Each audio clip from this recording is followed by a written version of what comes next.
we'll continue our book reading today on Advanced Selling Strategy by Brian Tracy. We're still in chapter 10, the last chapter, which says closing the sales, the end game of selling. Last week, we looked at price in its place. We also looked at your price is too high, what to say when customers say your price is too high. We also looked at price versus value from the prospect's perspective. Today on page 378, we'll be looking at showing that your product doesn't cost too much. So my friend Alan Simberg says the smallest, weakest customer can reduce the biggest, strongest salesperson to jelly by leaning forward and saying with reference to the product, it costs too much. Salespeople are often dismayed and frustrated to hear this comment from a prospect. They have little control over pricing. The price is what it is. They can't change it. There are several things you can do to diminish his concern about your apparently high price. One of the simplest responses to it costs too much is to ask, how much does it cost? You need to know the amount that is at issue. Ask, how far apart are we? When your prospect is comparing the price of your product or service with that of a competitor, you don't have to deal with the whole amount. You only have to justify the difference between what you're asking and what your competitors is asking. If your product costs $1,200, if your product costs $1,200 and your competitor's product costs $1,000, the amount at issue is $200. Your job is to first of all explain that he gets more than $200 in additional use value from your product in comparison with that of your competitors. Second, you must reduce the $200 to a meaningless amount by showing that in comparison with the benefits he receives, it is inconsequential. One way to do this is to spread the additional $200 over the life of the product. If the product lasts for a year and there are 250 business days in a year, you can show that $2,000 divided by 250 works out to 80 cents per day. This is a small amount of a large benefit. For example, when we signed a 5-year lease for our new office, we contracted with AEI Music to install $21,000 4-channel music system throughout our offices. I knew from my research that gentle classic playing in a work environment lowers stress, improves morale, reduces absenteeism, and fosters creativity amongst the staff. Since salaries and wages are the biggest single cost of operating my company, I felt it was a good investment. But $21,000 was a lot of money for a small company employing 15 people. I could easily have said it costs too much. The amount at issue was full $21,000 because the alternative was nothing at all, with no financial outlay. So how did we justify spending that kind of money? It was relatively easy.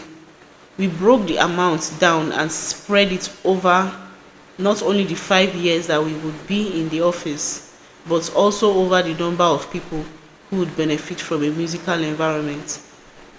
Here is how it worked. $21,000 divided by 5 years work out to $4,200 per year. Let's say that's the average of the salary paid in my office. $2,500 per person per month. Each person works approximately 172 hours per month. With these numbers, we could cost out this musical system to see if it could be justified.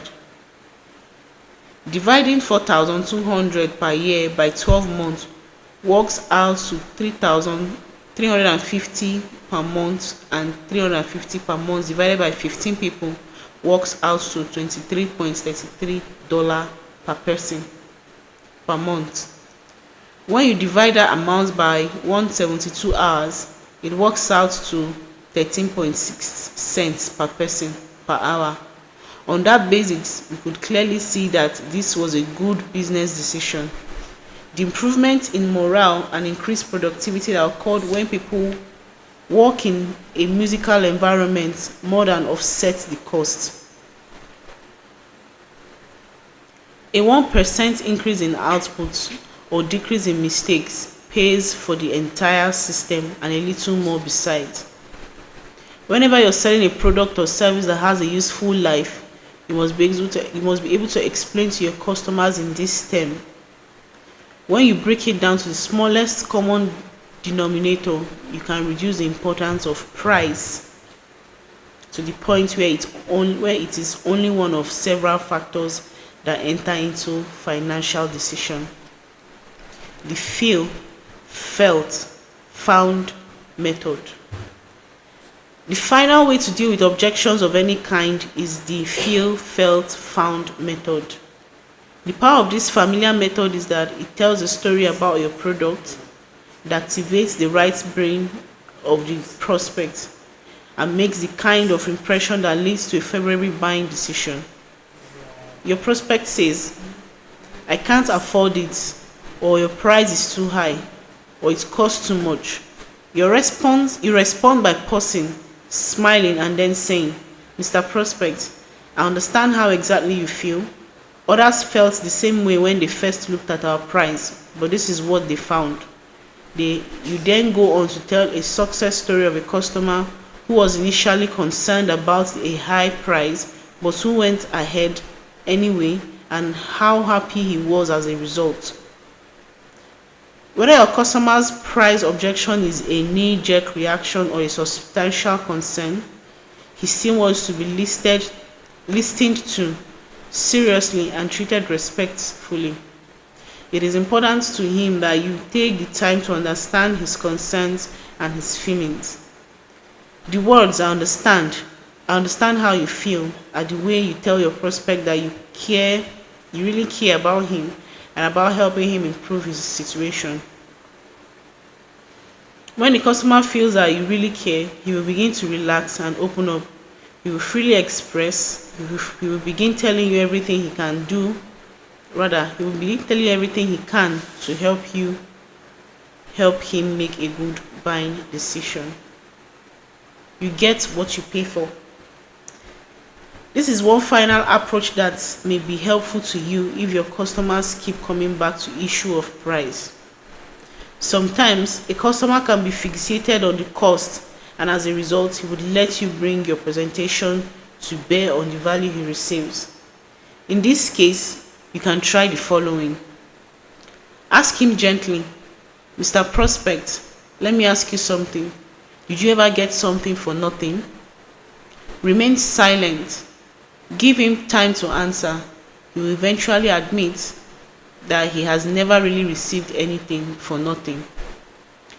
Follow this answer by asking, "Mr. Prospect, did you get anything cheap that turned out to be good?" Again, you must wait patiently for an answer. He will probably admit that he never has managed to buy something cheap that turned out to be valuable. You then say, "Mr. Prospect, isn't it true that you get pretty much what you pay for?" You then say, pretty much what you pay for, sorry. This is one of the greatest truths of buying and selling. When you present it in this fashion, your customer will almost invariably have to agree that what you have said is true. In life, you don't get what you pay for. Sorry, I'll take that again. In life, you do get what you pay for. You don't get something for nothing. You don't get something good at a lower price. Whenever you have tried to save money by buying the cheaper item, you have usually ended up regretting it. You end with these words, "Mr. Prospect, our product is very fairly priced in an extremely competitive market. We may not be able to give you the lowest price, which you probably don't want anyway, but we can give you perhaps the very best overall deal on these types of products in today's market. The virtue of this word is that they are almost always perfectly true. Your prospect will recognize that you are being completely honest and straightforward. He will also realize that your price is not going to budge. This is not an auction. You're not holding up your product and then soliciting bids or offering from interested parties. You're there to sell a good product at a fair price, and the critical issues to be decided revolves around the appropriateness of your product for helping him solve his problem and achieve his goals. Okay, this is where we'll stop for our reading this morning. Seen on our book reading Advanced Selling Strategy, and we're on chapter 10. It said closing the sales, the end game of selling.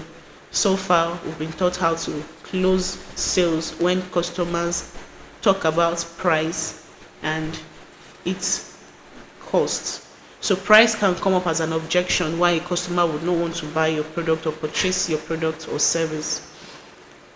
So today, here we looked at on page 378, it says showing that your product does not cost too much. In terms, it's talking about the value and the quality of your product, not minding what your product might cost. Trying to show your customers that your product, the products that they are purchasing from you or the service that they want to patronize, it's worth the amount of money that they want to pay. It gives us strategies and ways to go about that. You can actually break it down for that customers why there is an extra money on top, or why there is the price is at that range that and is different from what your competitors are selling, and why it is worth paying that amount. And we also looked at the feel, felt, and found method. So when price comes up as an objection or a reaction from your customers, you just simply have to explain to your customers that you understand how they feel and you understand what they the money they want to pay, but explain to them how the product or service is going to improve their life and how it's going to improve their situation and how important it is and how it has a long shelf life and it's going to last. Just preach quality to them. Then when they also bring price as an objection, it gave us the you get what you pay for method. Trying to tell them that once you buy something cheap, you just know it's not valuable and you just know it's not going to last or something like that. But try to make them understand that when they buy your product, it is true, it is of good quality, and it is going to last for them. So all these are ways you can be able to overcome price objections when they come up with your clients and customers. Thank you.